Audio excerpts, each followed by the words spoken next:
Well, friends, it's wonderful to be with you all today, and thanks to the Riddell Bolivarian Circle for bringing us together. This is a celebration of 10 years in which ALBA has stood on the world stage as a defender of peace and solidarity and sovereignty of the peoples. Before ALBA, Cuba stood alone as the defender of dignity and justice in the world. But now through ALBA we have an alliance of countries with wide influence and many friends, friends among the peoples and friends in government, challenging imperialism on a range of issues. Even though ALBA, the countries of ALBA are few and are small and are poor, yet ALBA exerts great moral authority and wields limited but real weight in all the affairs of the world.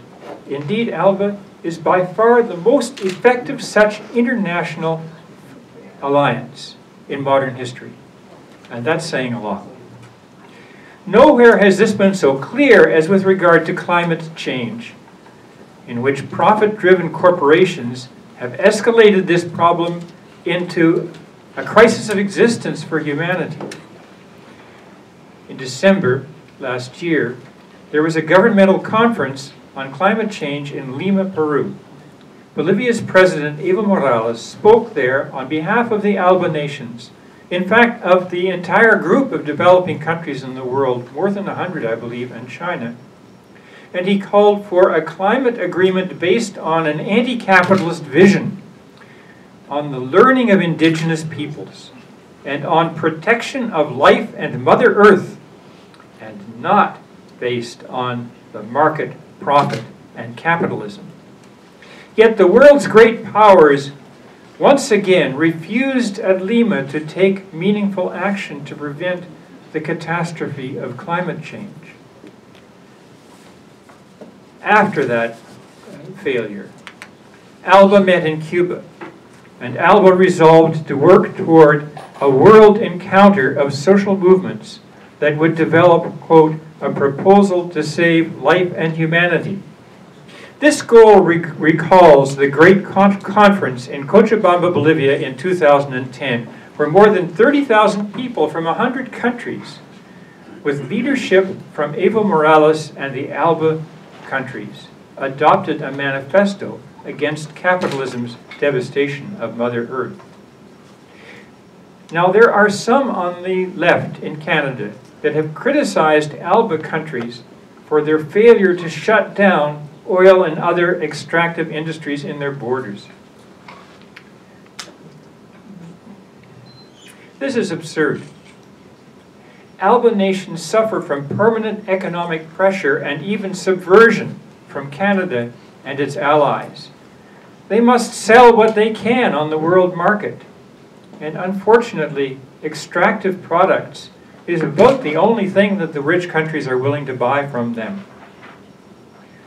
Rather than advising poor countries to shut down operations in the face of such hostility, we in Canada should focus on changing our own country into a loyal friend of Latin American peoples, a country that will assist them in pursuing a more economically sound path of development. ALBA countries have also worked consistently against war. Take Libya, for example, once again bombed last week by a foreign air force. 4 years earlier, Canada shamefully joined a US-led alliance that shattered the Libyan state, leading to the country's present misery. Nicolas Maduro, at that time, spoke for the leading ALBA countries in branding this attack as part of, quote, a new cycle of colonial wars without any limit to its destructive veracity. How true that was. When a destructive civil conflict broke out in Syria, we in the left here did not agree on our analysis of that war. But surely we can now see how correct ALBA countries were to oppose foreign intervention in that country and to urge a political, not a military, solution to the conflict.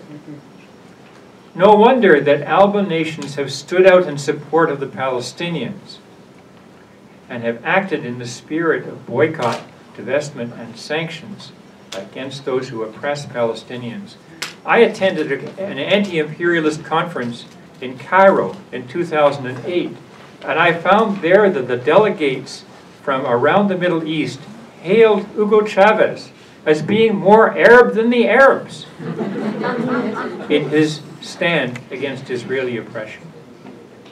And when a socialist, Alexis Tsipras, was elected Prime Minister of Greece last month, he quickly had a lengthy phone conversation with Venezuela's president, Nicolas Maduro, and Venezuela's foreign minister, Delcy Rodriguez, will be heading to Greece soon to work out agreements for cooperation in the ALBA spirit. A few years ago, I went to a First Nations territory in the United States, the Penobscot people in Maine. I found they were working with ALBA. That ALBA was providing, through its oil resources, material aid to Native and Black communities across the United States. What an honor for ALBA. Now, today is the 50th anniversary of the murder of the great Black leader, Malcolm X. And so let us remember that this symbol of assistance by ALBA to the Black people of the United States is precisely what Malcolm X predicted when he said that the liberation struggles of the peoples in the Third World would show the way forward and provide a helping hand to the Black people of his country.